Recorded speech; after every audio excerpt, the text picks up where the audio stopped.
Geger di bursa transfer, sebuah keputusan dari Persija Jakarta yang, bikin semua orang bertanya-tanya. Langkah yang sama sekali nggak terduga ini langsung jadi topik panas di mana-mana. Nah, ini dia pertanyaan utamanya. Kenapa coba sebuah klub sebesar Persija rela ngelepas pemain asingnya cuma buat ngasih jalan ke talenta muda lokal? Penasaran kan? Yuk kita bongkar sama-sama. Apa sih yang sebenarnya ada di pikiran sang pelatih khusus di Raka Pradita Channel? Oke, kita mulai dari awal ya.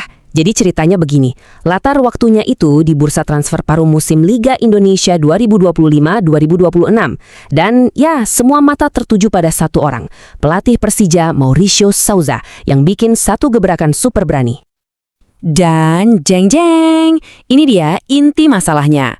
Alan Cardoso, pemain asing yang notabene didatangkan buat jadi andalan, malah harus cabut.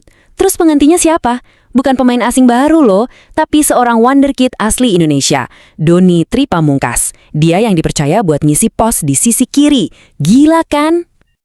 Oke, saya tahu apa yang kalian pikirin.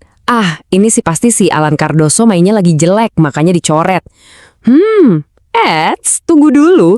Ternyata ceritanya nggak sesimpel itu. Dan justru disinilah letak menariknya.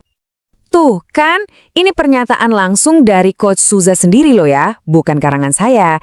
Jadi buang jauh-jauh pikiran kalau Alan performanya jelek. Justru pelatihnya sendiri mengakui kualitas Alan. Katanya ini murni soal strategi. Nah, ini yang bikin kita makin penasaran kan? Strategi dan dinamika tim kayak gimana sih yang dia maksud? Nah, sekarang kita masuk ke bagian dagingnya nih. Kita coba bongkar, apa sih logika di balik keputusan besar ini? Karena kelihatannya ada sebuah master plan yang lebih besar yang lagi disiapin sama Coach Souza buat Persija. Jadi ada 3 poin penting di sini. 1, kebutuhan taktis. Mungkin aja Coach Souza butuh pemain yang lebih lincah, yang punya kecepatan buat menusuk ke dalam, tipe pemain yang beda dari Alan. 2, potensi Doni yang luar biasa. Namanya juga pemain muda. Ruang buat berkembangnya itu masih luas banget. Bisa dibentuk sesuai kemauan pelatih buat proyek jangka panjang. Dan yang ketiga, ini soal dinamika tim. Memainkan talenta lokal itu bisa banget naikin semangat tim dan bikin koneksi sama supporter jadi makin kuat. Kelihatan kan? Ini semua bagian dari visi besar sang pelatih.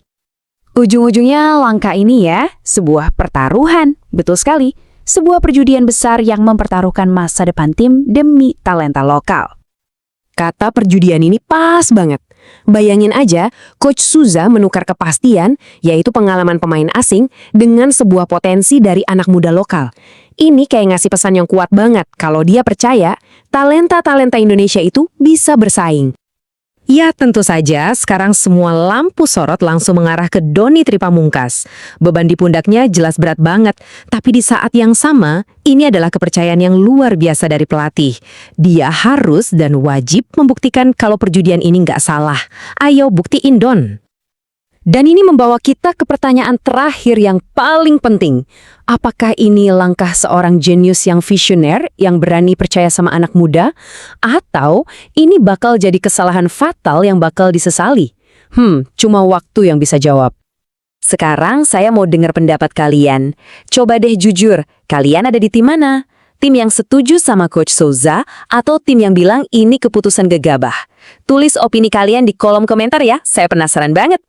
Gimana? Pembahasan kita kali ini seru kan? Dan semoga nambah sudut pandang baru buat kalian. Kalau iya, jangan pelit-pelit buat pencet tombol like-nya ya. Dan yang paling penting, biar nggak ketinggalan pembahasan seru lainnya, pastikan kalian udah subscribe ke Raka Pradita Channel. Makasih banyak udah nonton, sampai jumpa lagi.